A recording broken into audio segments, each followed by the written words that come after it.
এই কোরআনের জন্য দান দান বাংলাম, কোরআনের জন্য রক্ত জড়াইলাম, কোরআনের জন্য পেটে পাথর বানলাম, কোরআনের জন্য অপমানিত হইলাম। সেই কোরআন তোদের কাছে আমানত রাখছি, একটা দিনও আমার কোরআনটা খতম দিলি না।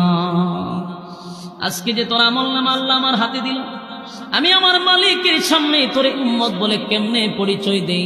শুধু কি হাক্কুর হুক্কুর জিকির করছো এটা দিয়ে আমি পরিচয় দিতে পারবো? তুই যে হাত খুব করলি আর গুতাগুতি করলি, লাফালাফি করলি, এটা দিয়ে তো আমি উম্মত পরিচয় দিতে পারি না। উম্মত পরিচয় দিতে গেলে আমি নবীর সুন্নত তোর আমলনামায় থাকতে হবে, আমি নবীর তরিকা তোর আমলনামায় থাকতে হবে, আল্লাহর হুকুম তোর আমলনামায় থাকতে হবে, আমার মালিকের কোরআন তেলাওয়াত তোর আমলনামায় থাকতে হবে। গজল আর জিকির দিয়া, গান দিয়া আমার উম্মত হওয়া যায় না।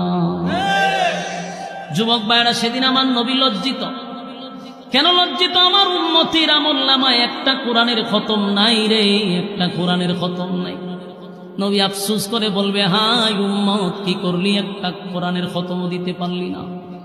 কিন্তু এই সূরা ইখলাস কুল ফু আল্লাহ আমাদের জন্য একটা নিয়ামত। যদি কোনো